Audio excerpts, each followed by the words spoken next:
Hello friends, എല്ലാവർക്കും നമ്മുടെ വീഡിയോയിലേക്ക് സ്വാഗതം. സിനിമ സംബന്ധമായിട്ടുള്ള വീഡിയോസാണ് നമ്മൾ കൂടുതൽ ചെയ്യാറുള്ളത്.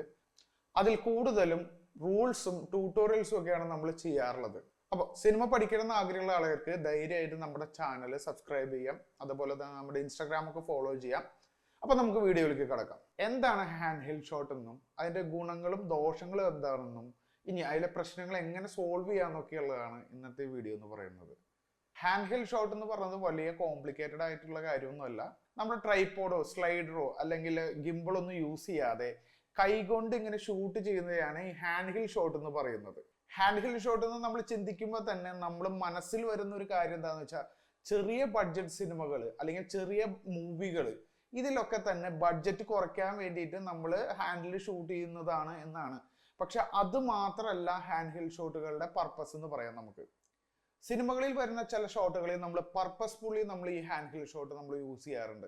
ഉദാഹരണത്തിന് നമ്മളൊരു ടെൻഷനുള്ള ഒരു സീക്വൻസിൽ അല്ലെങ്കിൽ ഒരു ഇമോഷണലി അൺബാലൻസിങ് ആയിട്ടുള്ള സിറ്റുവേഷനിലും ഫൈറ്റ് സീനുകളിൽ, അതേപോലെ തന്നെ ഈ റൊമാൻറ്റിക് ആയിട്ടുള്ള സീനുകളിൽ, അതേപോലെ തന്നെ നല്ല ഒരു ഉന്മാദാവസ്ഥകളൊക്കെ ഉള്ള സീക്വൻസുകൾ ഉണ്ടാവില്ല. ഇപ്പോൾ ഹാപ്പിനെസ് ആണെങ്കിലും സാഡ് ആയാലും ഒരു ഉന്മാദത്തിലൊക്കെ നിൽക്കുന്ന അവസ്ഥകളിലൊക്കെ ഈ ഹാൻഡ് ഹെൽഡ് ഷോട്ടുകൾ കോമൺ ആയിട്ട് ഉപയോഗിക്കാറുണ്ട്. കാരണം ആ വ്യക്തിയുടെ മാനസികാവസ്ഥ നമുക്ക് മനസ്സിലാക്കിയെടുക്കാൻ വേണ്ടിയിട്ടൊക്കെയാണ് ഇത്തരം ഹാൻഡ് ഹെൽഡ് ഷോട്ടുകൾ നമ്മൾ സാധാരണ രീതിയിൽ സിനിമകളിൽ യൂസ് ചെയ്യാറുള്ളത്.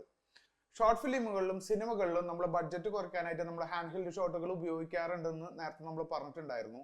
അങ്ങനെ ഇത്തരം ഹാൻഡ് ഹെൽഡ് ഷോട്ടുകൾ ഉപയോഗിച്ചാലും അത് സ്റ്റേബിലൈസ് ചെയ്യാനായിട്ട് പോസ്റ്റ് പ്രൊഡക്ഷൻ വർക്കിൽ നമുക്ക് സാധിക്കും. അതായത് ഒട്ടുമിക്ക എഡിറ്റിംഗ് സോഫ്റ്റ്വെയറിലും സ്റ്റേബിലൈസേഷൻസ് ഉണ്ട്.